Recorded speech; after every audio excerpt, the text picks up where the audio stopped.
Every day we discuss everything to do with the modern market, that is the crypto market, the NFT market, and how to make some or a lot of money on the internet. Loaded up for discussion today, we have Justin Sun's Tron chain growing 5% in TVL in the last 7 days to go over $8 billion in TVL. The reports that Kamala Harris will recommend Gary Gensler for US Treasury position after he has been deeply unpopular and hostile towards crypto as SEC chair, and Drift Protocol on Solana launching their own prediction market competitor to Polymarket. And we've also got all the latest on price action on crypto and NFTs, some discussion on how a millionaire trader made their money with bots too. Today, Legendary is in the co-host seat and we are ready to get into it. But before we do, just a reminder, friends, nothing we say here is financial advice. This market is so risky and we do not know anything for sure. So please proceed with caution and exercise your own judgment. With that out of the way, Legendary, how are you doing? How are you feeling? It's Tuesday, the 20th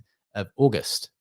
And GM, doing quite well. Excited for the show today. Had a great workout and morning run, and also managed to book my flights for London. So I will be flying out on Saturday in the afternoon and stay until Saturday the week after. So that's going to be good.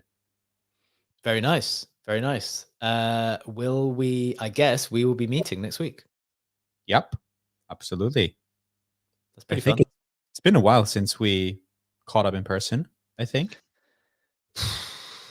Yes, it has been. But at the same time, we're just talking all the time anyway, aren't we?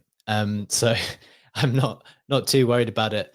Well, that's pretty fun. I think next week we will get some of the gang together and maybe we'll try to do something.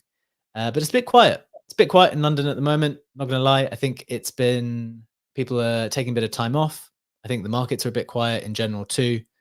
And so we're just kind of waiting for September. But what did you think yesterday? Remember we did that little segment quickly where the data suggests that September, you know how everyone says we're just waiting for September? I think people are just waiting for September because that's when school starts. And everyone's still got it in their heads that September is when school starts and no one's quite outgrown.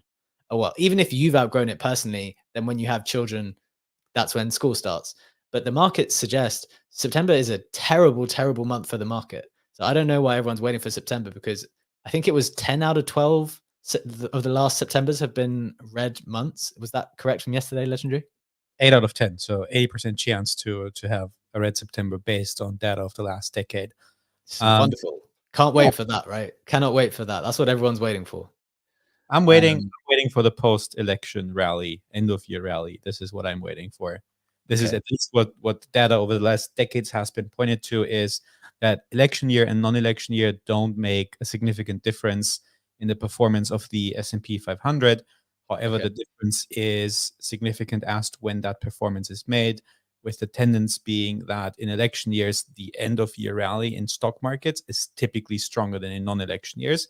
So my hope is geared towards mid-November and the last 1.5 months of the year. Okay, interesting. I don't mind that at all. Nice little bit of election analysis. We're going to be talking, as we said, a little bit more about some of the potential election stuff that's coming out of in the last 24 hours. As always, we will relate it to crypto. That is our main focus and price action. So that will be coming later in the show. But before we do that, let's get into the price action and the headlines from the snapshot, which is pinned up top. Let's get into it, starting with some price action. We've got Bitcoin up 4%. Absolutely beautiful to see. I think it went above 61K, now just a little bit underneath at 60.7K. ETH up 3%, underperforming, unsurprising at 2.6K. And Solana up 3%, also at $146. Those are the majors, at least in terms of the headlines themselves. We have $1 billion minted on Tether, on Tron, via Tether on Tron, as the Sundog meme coin hits 159 million market cap. That's up 97%. On-chain metrics on YouTube commented GM Tron Maxis. We are going to do a little bit more on Tron today. A couple of quotes. Justin Sun says, the craziest thing on Tron, $1 billion comes in and it feels like nothing has happened.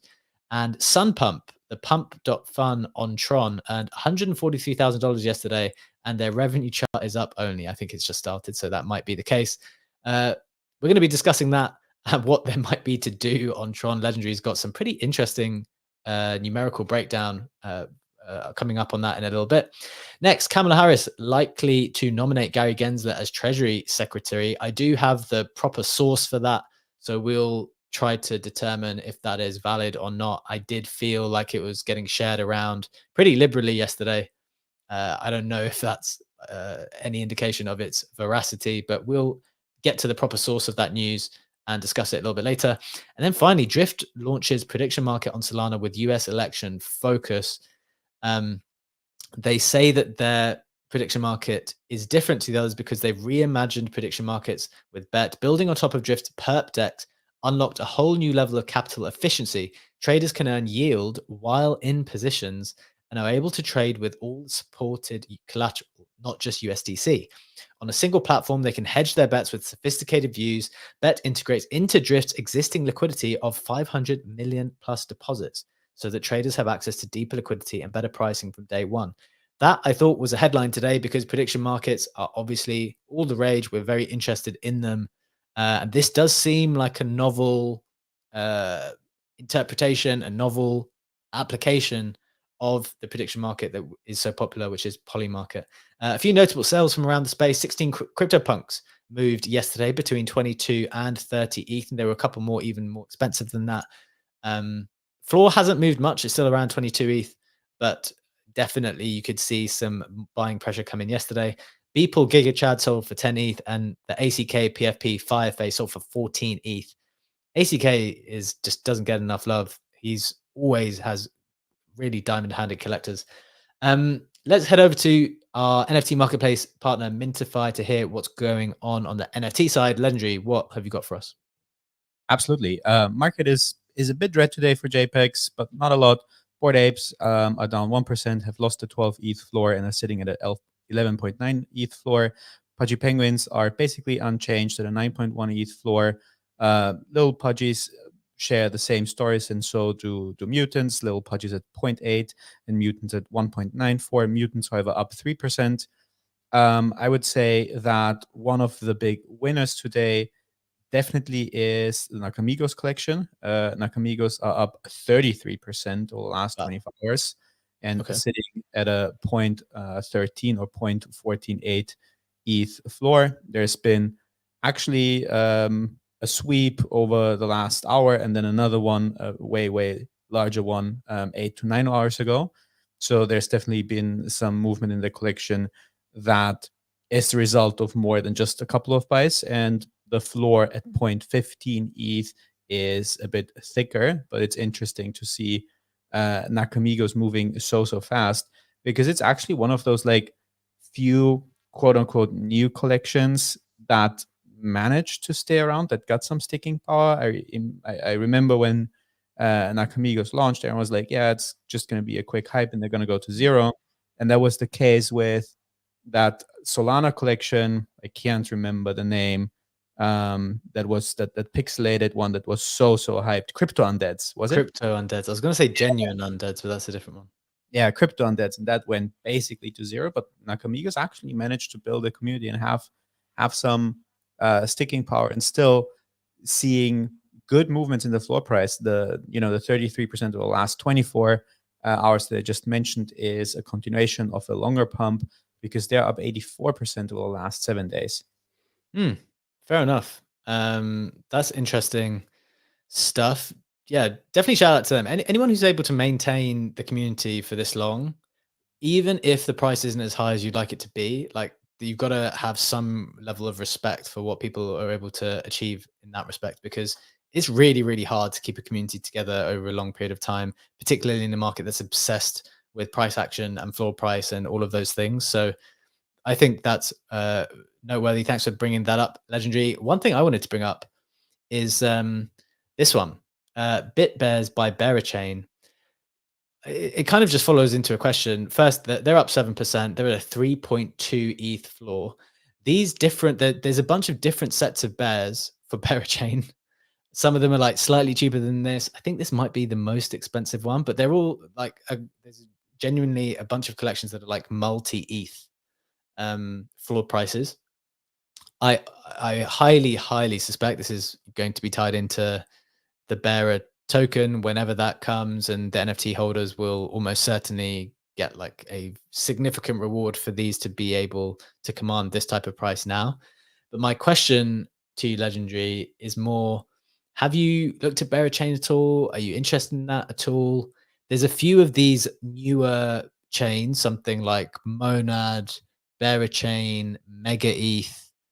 Like, these are the ones that are capturing some of my attention. I don't really know what the kind of next steps might be though yet. What are you thinking?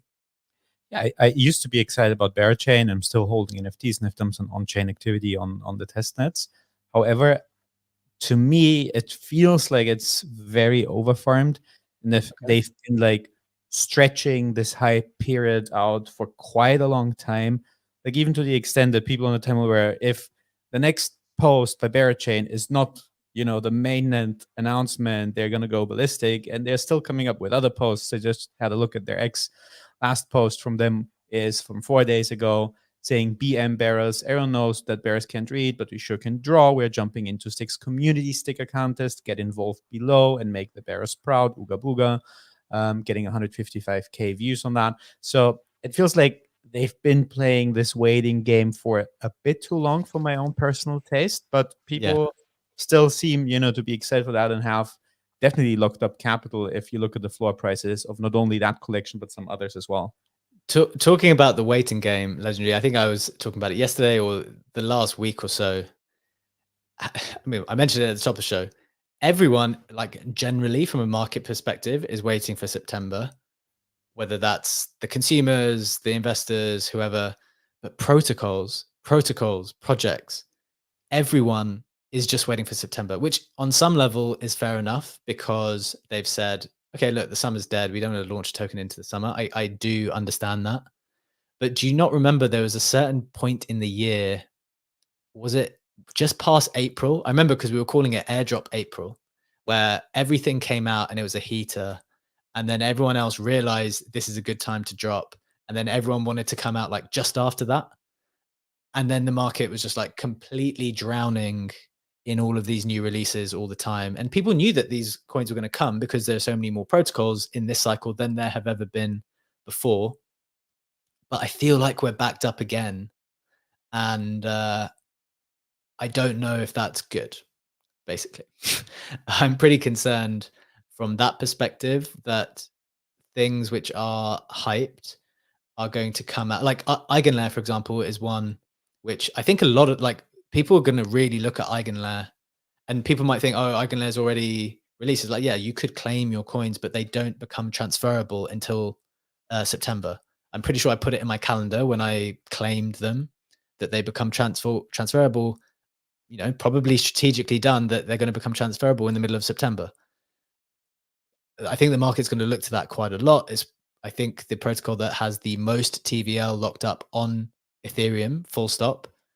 If that price doesn't come out as high as it should, there'll be comparisons done with other potentially expensive tokens. Like, well, if Eigenlayer is only this, then other things might need to get repriced. What do you think about those thoughts? I can see Funky with his hand raised too. Want to throw to him in a second. Legendary first. Yeah, here's the thing that I don't think a lot of people know in terms of how exchanges work. You see the increase in TGEs. Obviously, we've seen that with the gaming meta. We've seen that with other things as well. And if we get into like a good market situation and then founders are cascading their token launches, exchanges are adapting their launch conditions. And I don't want to name the specific exchange, but there was one significant exchange who basically started to increase the amount that you need to deposit of your own token if you want to, as part like of the listing criteria.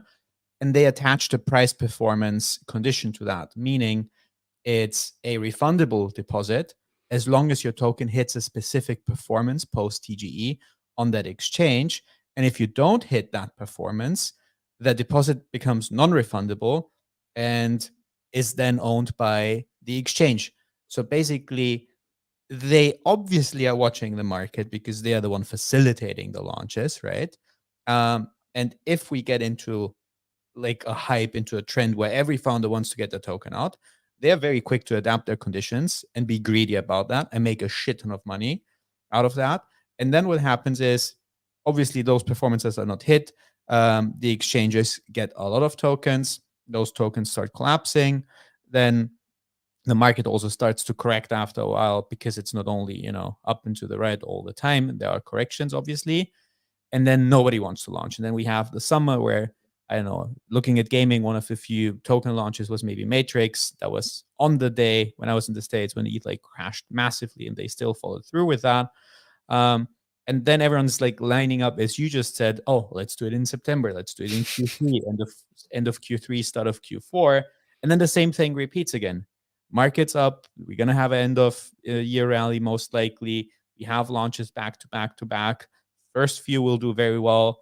The last ones are going to be a squeeze. Exchanges will again change their conditions. And then everyone's like, maybe I'm not going to, want to launch in Q1, Q2 after this. So it's very weird to see this cycle repeat, and very few protocols actually wanting to launch in the quote unquote token off season, because to do that, you actually need to have a solid use case and token sync. And none of those protocols have that. Great point. Do you know one of the things I want to see, and maybe I'll check into this after, I don't know if there's a way to check this now, but I just feel that generally the centralized exchanges are listing less. Like, are you feeling that as well? I just feel like they're listing less. I feel like there's been a bit of pushback from protocols to be like, do you know what? That process that you just described, which is they need to be putting up more and more of their own token. They're just saying, well, do you know what? I might just do it alone. Am I right in thinking Blast didn't get listed in the end, right? Just as an example, Blast didn't get listed by a major centralized exchange. I think they had one different one. Is that correct?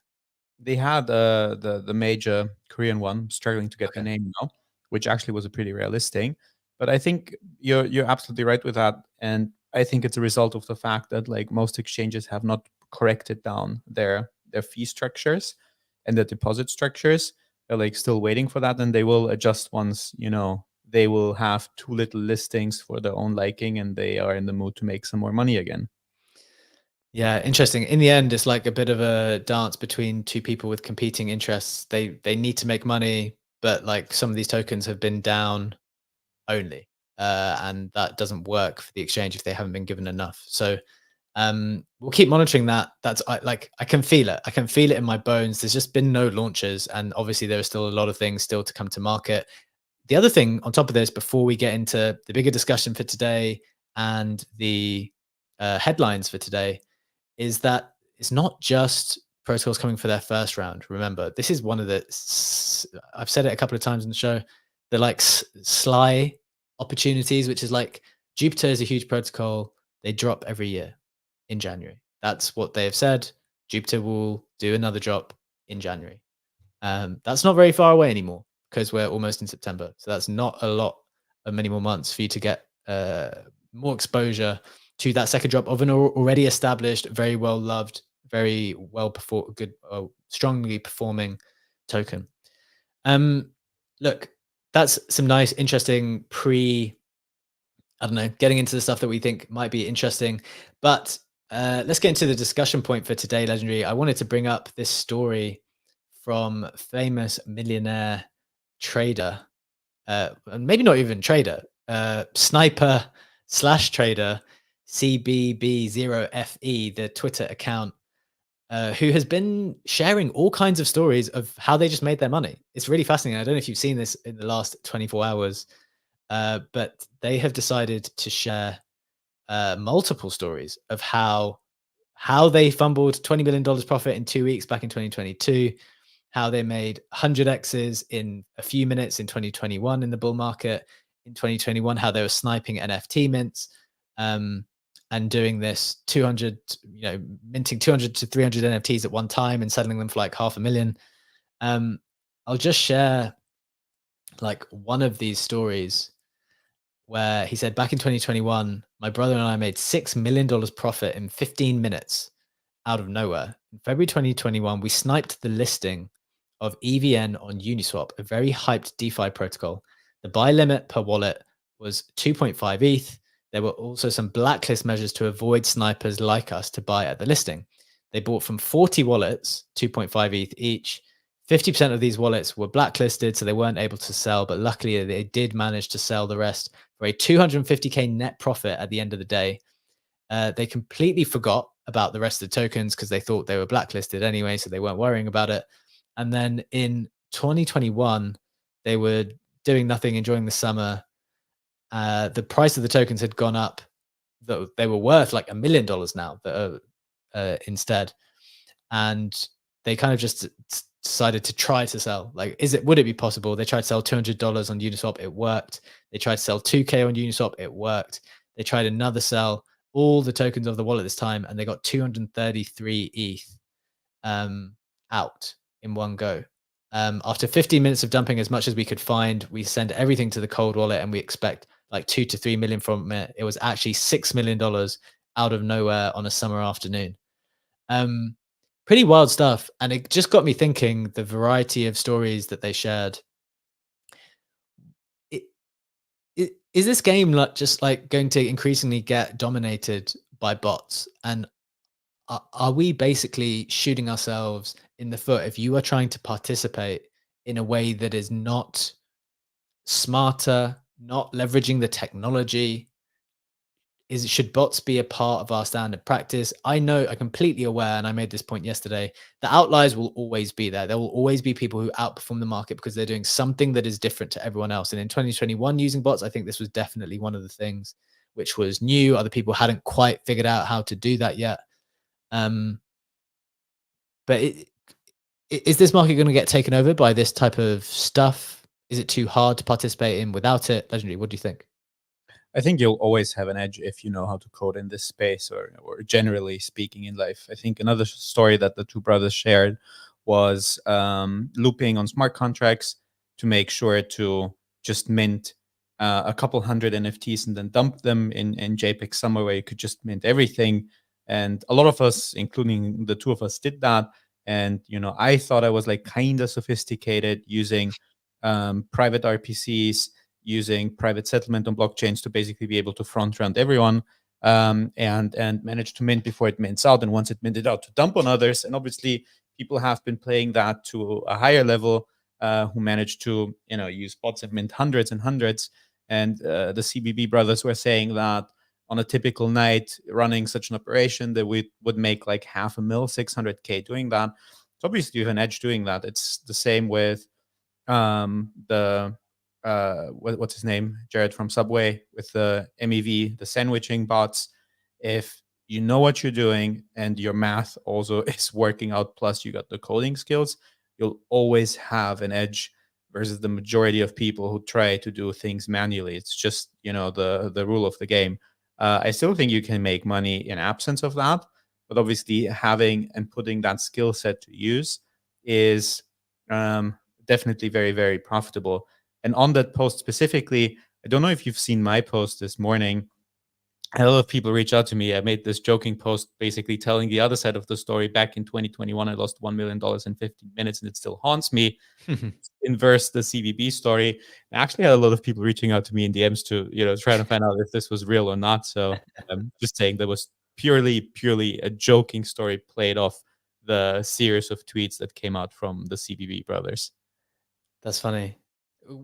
What do you think on this though, Legendary? And Funky, I appreciate I forgot to come to you. We're going to come to you straight before we hit the main headlines for today.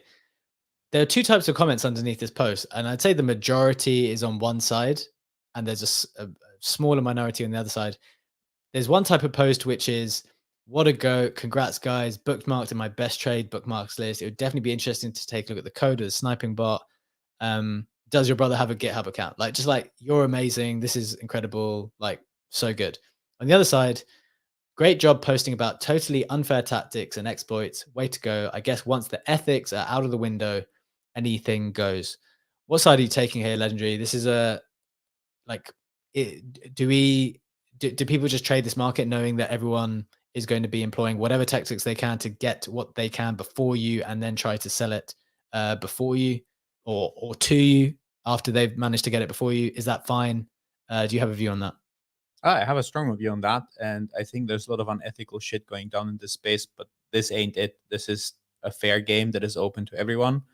That in this case doesn't require any kind of insider trading. It's not like we're talking hedge funds collaborating on insider trading. It's not like we're There's no talking collusion here. no collusion going on, no politicians using privileged information or whatever. Obviously don't want to name names on that. It's too hard of a take even for me. But that's a fair game that's open to everyone. And like, where do you draw the line? If there's a hype project and I got one whitelist via one source for that, and then I ask another person, can you secure me another whitelist and maybe a third one, and I have 3 whitelists instead of 1, despite me just being one person, is that unethical already? Or is it unethical only when you use bots? Like, where do you draw the line with that? I feel like this is a fair game. There's definitely unfair games in this space going on, but that's not an unfair one. Yeah, in a way. I think I probably agree with you on that one. It's a bot that anyone can use, I guess. The challenge is, do you have the tools to do that? Arguably, the behind the scenes stuff is less transparent, right? Like if you're going behind the scenes, talking to the team, getting some access and getting some whitelists and going behind the scenes in that way, getting it at a lower market cap because you're kind of an insider. Arguably, that's the kind of uh, lacking transparency and lobbying style stuff which people don't like more. So I think I probably agree with you there. Look, we need to get into the Tron stuff because huge stuff is going on Tron. We want to get into the political stuff too, as it relates to crypto with Gensler and Harris, and we want to talk about Drift Protocol as well. Funky, welcome to the stage, my friend. Before we hit those big important points, I wanted to give you a chance to come in either on that topic or anything else that you wanted to share with us today.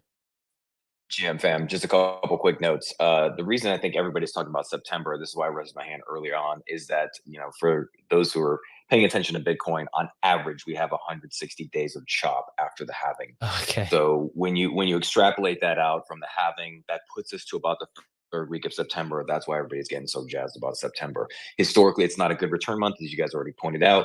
I dropped some data below. If you guys want to click on that link, you can check it out. But to Legendary's point, the exciting part is Q4, right? Its average is 57% return in every bull market year. So we should see sort of that lift off after probably in October or so on and so forth. Other stuff that I was going to mention, but I'll just drop it in the Modern Market Discord. I do think this is a great conversation about the bot thing. Like there's a buddy of mine in the Polkadot ecosystem, for instance, his name's Only DeFi Guy. All this dude does is build bots and he just arbs and he makes tons and tons and tons of money just by finding different chains where there's difference in that price is available. And he just rakes it off the table from arbitrage. But I think what's really going to happen moving forward is, even for the people who are not coders like me or many other people who may be listening to the show today, is that we're entering into a new age with AI, because there's a lot of talk around smart agents. Yes. One of the blockchain protocols that our company is working with and going to be providing infra for is called Talus.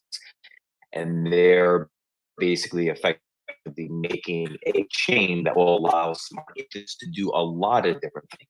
But they already talked about hypothetical use cases where you can continually tweak the smart agent to Funky, you're cutting out for me at the moment. Legendary, while you're asleep and everything else. Sorry, you were just cutting out for a bit. Either which way, that's good.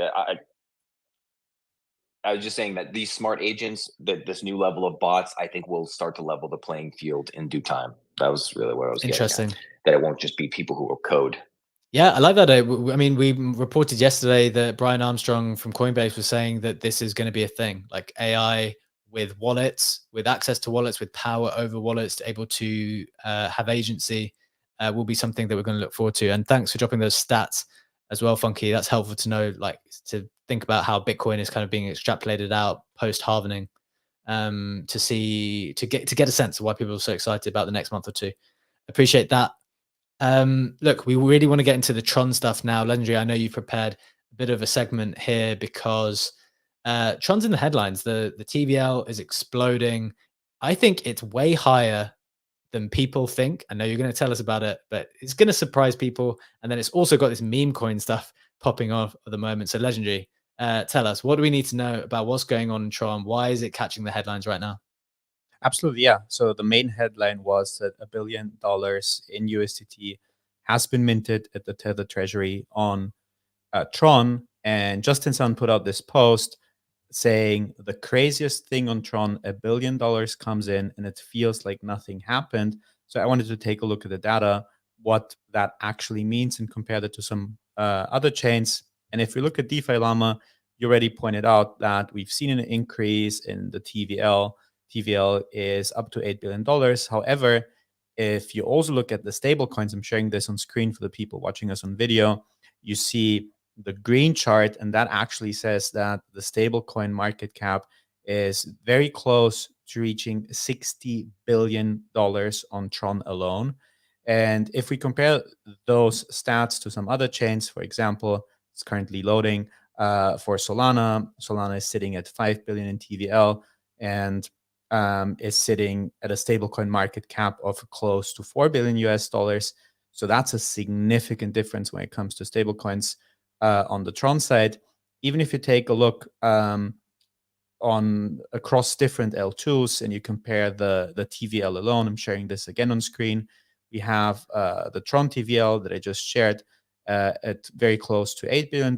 In green, we have Solana, as I just shared, at 4.8, Arbitrum at 2.6, Base at $1.5 billion. So even by the TVL metric alone, Tron is a very, very significant chain. And if we break that down to a protocol level and look at all the protocols across all the chains and just look at the top 5, you have Lido in the top spot with $26 billion in TVL across 5 chains, Eigenlayer 12 bill, Aave 12 bill, Maker at 7, and then JustLend, the lending protocol that's only on Tron at 5.6 bill, which makes it bigger than EtherFi, which makes it bigger than Uniswap, than Rocket Pool, than Ethena, and all the other protocols in the top 10.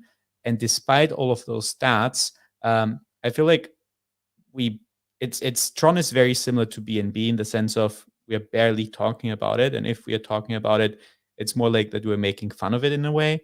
Even if we look at the prices today, we mentioned that the market is up generally. However, the big winner of the day is actually BNB with 6.4% of a gain. And the same sentiment, I feel like, applies for Tron.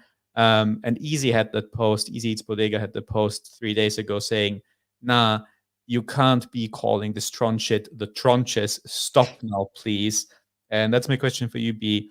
How do you feel about this, sentiment on the timeline when it comes to Tron? That's despite the size, despite the stablecoin market cap, it never feels like at least our bubble that we are navigating in is taking that very, very seriously. Well, the thing that I've said quite a few times is that I think that there's something that happens when something is happening outside of the control of the United States or the people who are the best in the professional context in the United States, that people either just don't want to believe that it could be excellent, or they are actually just a little bit disparaging towards some of the things coming out of other things coming from the rest of the world.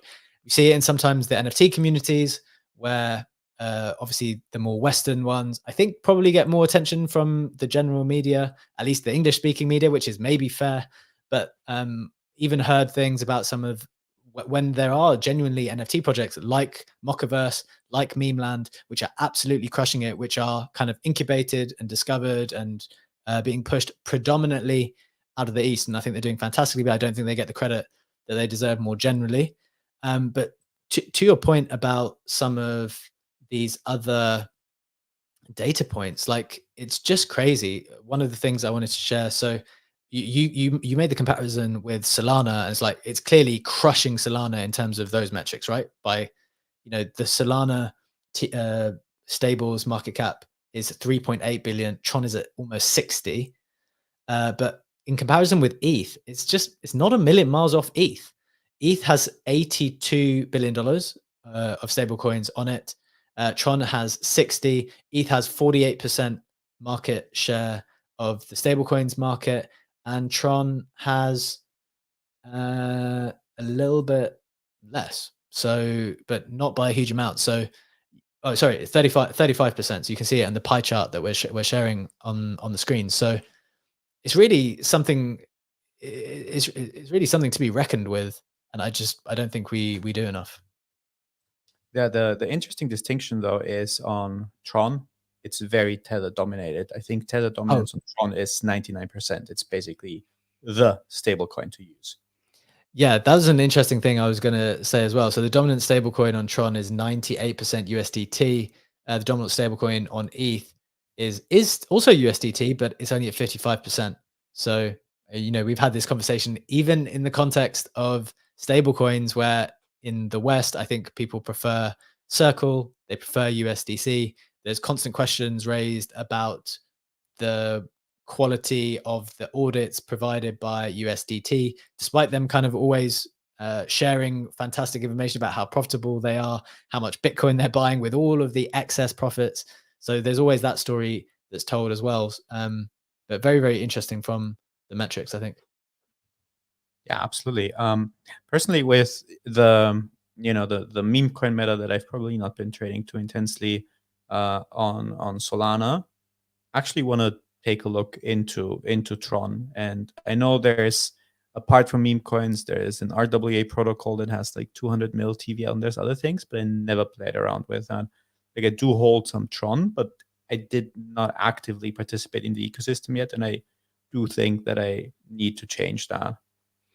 Yeah, why not? Why not? It's the summer. We're all waiting for September. We've got a couple of weeks to do something. Might as well have a look and see what kind of economic activity is going on there. To your point, we mentioned the meme coin Sundog. I've got the coin here to share. And Matthew, I see you with your hand raised. I know you want to come in on this as well with some strong thoughts on Tether potentially. Sundog is now at almost 17 cents. It is at a $160 million market cap. It's up almost 100% in 24 hours. And this is obviously on the back of this is it Sun.fun? The meme coin trenches, the tranches, the tranches. So look, maybe we're going to get involved. I definitely want to just check it out. I think I have scope to do that. Matthew, welcome to the stage, my friend. I know you have some thoughts here, maybe on the Tether aspect, but maybe on Tron more generally.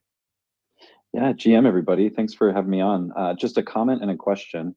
The first comment is, I think it's important for people to know, especially in the United States, like I go try to broker loans, or we try to go get loans for liquidity and provide liquidity for people's portfolios and things like that. And it is next to impossible to get anybody to do business in USDT. They're very, very reticent to do so just because of the concerns about the ecosystem and how they back things. So my question really is, do we know if they've created their magical internet money and backed it by US dollars like they're supposed to for this Tron $1 billion?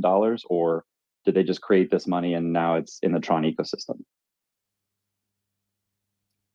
That's a very good question. I think that Tether had doesn't Justin Sun just mint another bill? No, I think Tether had another report out, but it wasn't by the Big Four on how they're securing their assets. But there was also an article. Let me see if I can find it real quick. Yes, on DL News, it was a couple of months ago in April, saying that the Big Four, so the Big Four accounting auditing firms, Deloitte, EY, KPMG, and PricewaterhouseCoopers, are afraid to work with Tether. It's the quote by the now Tether CEO Paolo Adorno, saying that they fear it will damage their reputations. And he also says that none of the Big Four companies, for that reason, will audit us, but it is actually their top priority, quote unquote, to secure one of those Big Four as one of their auditors. So I don't know. There's always been this feeling, and I feel like we looked at this stablecoin rating website that, what was it, Blue Chip, I think it's the name, that also had a couple of things to criticize on Tether's transparency. So where they're making an effort and getting those audit reports out, they're like still not, in my opinion at least, fully transparent.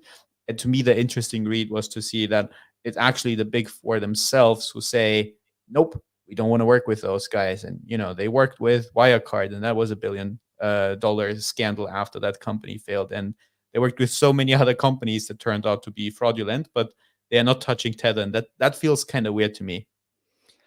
I think that's a reasonable point, though, Legendary, in that, look, I think sometimes this stuff is political. I don't know the precise details here. as you say, like sometimes they work with people, and the people they end up working with go under, and they don't produce helpful reports, and things transpire later, and it's like, well, you were supposed to have been audited by these people, and everything fell apart anyway. So what the hell were you guys doing? Just because you're getting paid by them doesn't mean you're meant to write a report that doesn't expose them for the whatever inefficiencies or whatever problems that you found. You're not supposed to hide it just because you're getting paid by them. So look, I think there's two sides there. But Matthew, thanks for the question. Appreciate that. Look, I don't know if we'll ever have the perfect answer there. We can kind of only just go on the metrics and. But shouldn't that wait? Hang on, B. Yep. We wouldn't have the answer there. Everything is on the freaking blockchain, and you're telling me that people can't figure out whether Tether has this stuff back. Like, we can't let them off the hook. We can't like say, well, we don't know. I think this is my point, Matthew. Like they've put out the reports, and I've looked at the reports before, and I thought the questions were all answered, to be honest. I think if people want to look at the reports and say, well, we don't believe the reports, then I don't know what anyone is really supposed to do, because obviously that there'll be a certain amount of stuff that's off chain, right? Like if you're buying treasuries, which they obviously do, then if they're saying that's what they're doing, and it tells you how much they've done in the report, and we're choosing not to believe that, then I don't know what they're supposed to do more than just tell you what they've done. Maybe they can. I don't know what the standards are for accounting in that respect. I think the sentiment is that they're often a bit vague with the language, at least in my opinion. So, for example, when on January 9th, 2024, Tether minted 1 billion USDT tokens on the ETH blockchain. The now CEO Paulo Ardoino back then was the CTO, and it was the second time in 2 months back then that Tether minted that large amount of Tether. And he was saying the minted tokens are part of an quote unquote inventory replenish on the ETH network, meaning that they will be used as inventory for future issuance requests and chain swaps. And they are sharing that info, but the language feels very vague. And I feel like because a lot of people don't seem to trust the processes behind Tether, even if they share info, they are questioning that. They're saying this isn't vague, this isn't very concrete. Whereas with Circle, I feel like the crypto space is like more likely to trust the processes in the background, and hence isn't questioning the communication. We are way more skeptical of Tether's communication, independent if they have good or ill intention with that. We are just way more skeptical whatever they are putting out. So I do agree with you with the point on the reports and their comms. Yeah. Okay. I think it's an interesting debate to have. I think people definitely have those questions. So it's interesting. It's important to air them out. But without wanting to make the whole thing about Tether, I think we've dealt with some of that information on Tron. Hope that was helpful. Get a bit of a download of what's going on there, and just get a sense of the significance of the TVL locked up there. That was the main point I think we were trying to communicate. Let's get into the couple of other headlines that we want to deal with. Legendary, I might just throw to you to touch on Drift protocol and what's going on there relatively quickly. Then we'll hit the Web3 roundup and then get onto this Kamala Harris Gensler stuff. Yeah, absolutely. Let's do it. In terms of Drift, there was this post by Cindy, who is the co-founder of Drift Protocol. I'm sharing this on screen. And they announced that they're launching BET, being quote unquote the first capital efficient prediction market on Solana. And their explanation as to the why and the why now is, I'm not going to read all of that, just going to pick out the key points because it's a pretty long post. They're saying prediction market is not only an extension of trading, it's the future of trading. And they're going on to explain why they think that perps have the highest product market fit in crypto, but they are also not the end all be all of on-chain trading. And this is why they want to extend the perps platform to include prediction markets. And then to me, the important part is how they see BET different from other prediction markets. And they're basically saying that by building it as a top layer on top of Drift, which is again a perps DEX, they're unlocking a whole new level of capital efficiency. That means that while you are actually in a bet, you are betting that Harris is going to win the presidential election, for example, at the same time, you are earning yield while in those positions, and you are able to trade with all supported collateral on Drift, not only USDC. And that basically means that you are able to hedge your bets on BET itself. And the most important part, you're able to tap into Drift's already existing liquidity of 500 million US dollars which have been deposited on the platform. And to me, this is going to be the interesting thing to actually see how they are building that out. So how will they be able to tap into the perp liquidity, and how will the yield mechanism work? What will that mean for basically the chances and the smoothness of trading?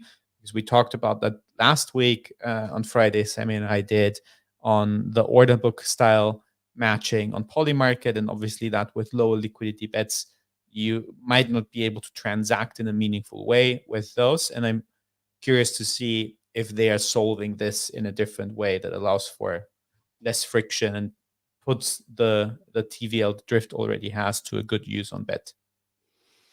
Interesting stuff. Very, very helpful summary, Legendary. I don't want to spend too much more time on that. I think that was more just to make people aware of it, because it's another prominent protocol who is kind of taking the leap into the prediction market and doing it in a kind of novel way. And I think you explained that pretty well. So we'll leave it there. I think I probably will experiment on that a little bit.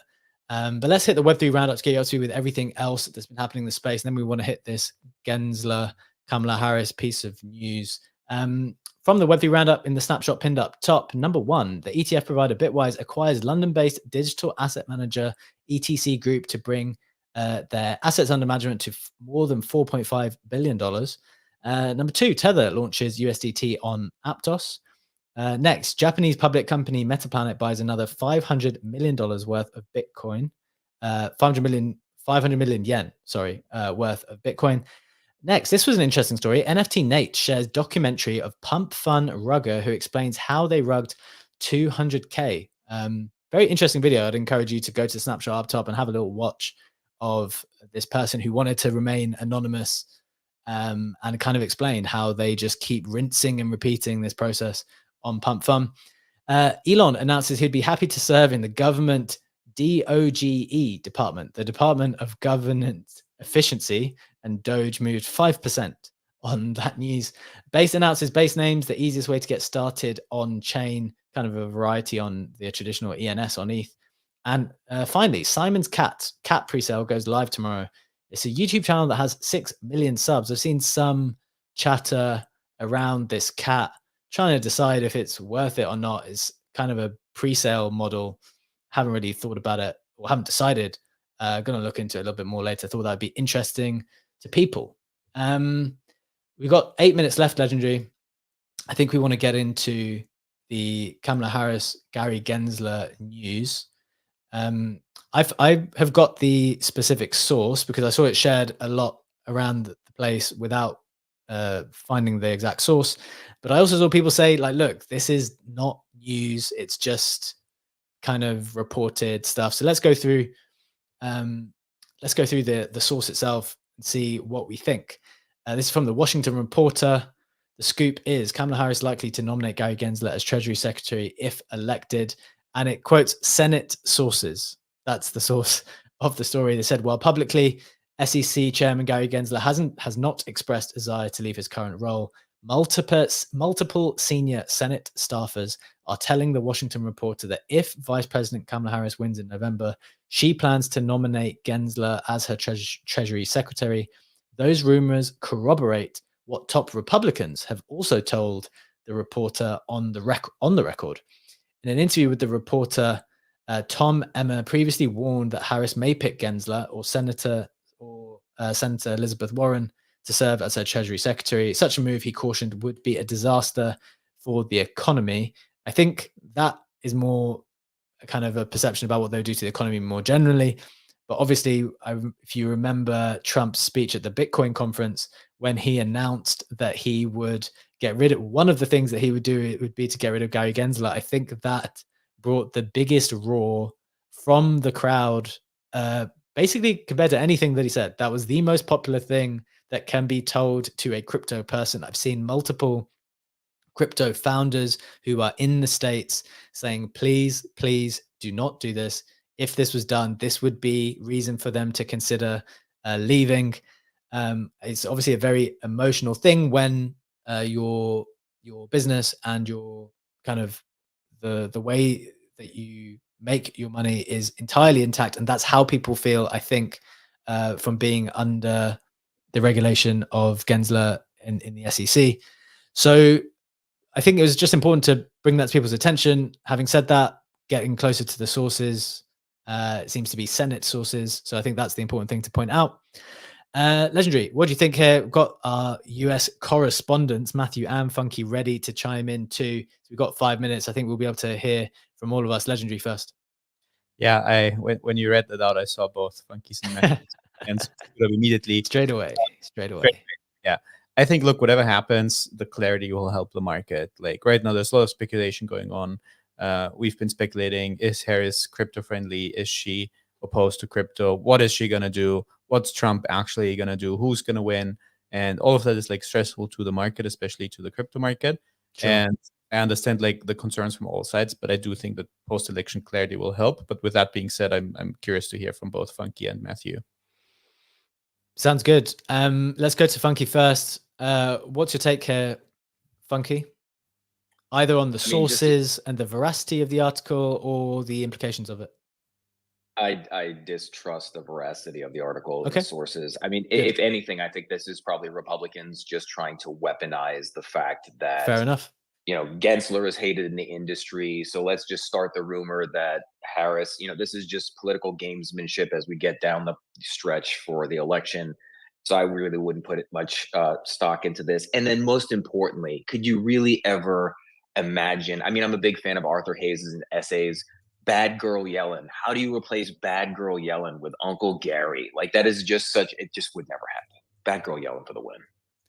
I actually really like that take. I think that's one of the reasons I was debating in like the production of today's news whether I should include this, because I kind of instinctively like I just don't know this is very well sourced. I don't know if this is something that just hits the internet and then it makes people feel a certain way and therefore it gets shared a lot. But just because something gets shared a lot does not make it true or accurate or verified. And then I was kind of wondering, does that make it a headline? Does it not make it a headline? Is it the fact, just by the fact that it got shared so much, does that like automatically make it a headline then?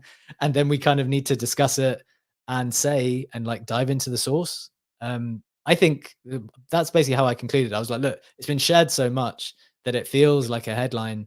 And if we need to go into the sources and say, look, there's just not a lot of meat here, guys, then we need to do that and kind of maybe put some water on the fire. Matthew, what are your thoughts here? Would love your perspective. Yeah, I'm really happy. The official U.S. correspondent Funky and I see eye to eye on what this seems like to be very much just fodder for trying to rally the crypto community to vote against Harris simply for the fact that she may or may not replace this person with Uncle Gary Gensler. Which of course would, I mean, like from a crypto perspective, yeah, we're certainly not rooting for that. Yeah. But this entire thing is just designed to get people discussing and fear mongering, and it also plays to the point of Trump using Taylor Swift as an AI generated image, talking about like, hey, come follow me. Like we're now in this place where we're going to see a lot of social media amped up by rumors and AI and things that just aren't true. So I just encourage people to do your diligence and research, and I commend you, B and Legendary, for talking about this and making it possible for people to come up here and say, hey, this is probably just a rumor and probably a nothing burger, without getting like totally shit all over. Yeah, I think that's the point, right? Because I think two things can be true at the same time. The first thing is, I think it's fair to say most people in crypto like do not want Gensler around.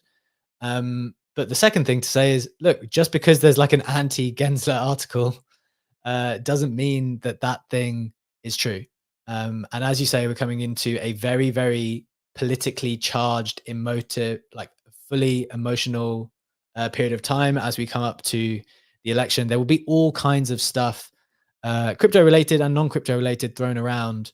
And some of that stuff will be included as a headline from my perspective when I think it correct. But sometimes it will just be to get into the source so that we can try to bring clarity to everyone, or at least bring different perspectives from people to be like, look, is this the headline that we think it is, or is it not? And I think that's more helpful to kind of do together sometimes, rather than just have the Washington Reporter say that Senate sources have said this and therefore pretend like that is definitively true. Anyway, so that's going to be my intention as we kind of move forward. And it's kind of always been my intention anyway. Hope that is helpful to people. Legendary, any final reflections before we close out today? Yeah, absolutely. Zenek had a very good post on that saying, I used to read the news to get the news. Now I read the news to see what other people believe the news is. Like, this is actually going to be, on a very serious note, this is going to be a task like for, citizen journalism, for the modern market, like figure out what is the news, what do we believe, what don't we believe, and to have like this forum going on. On another note, I know we're at time, but just 2 or 3 sentences on that.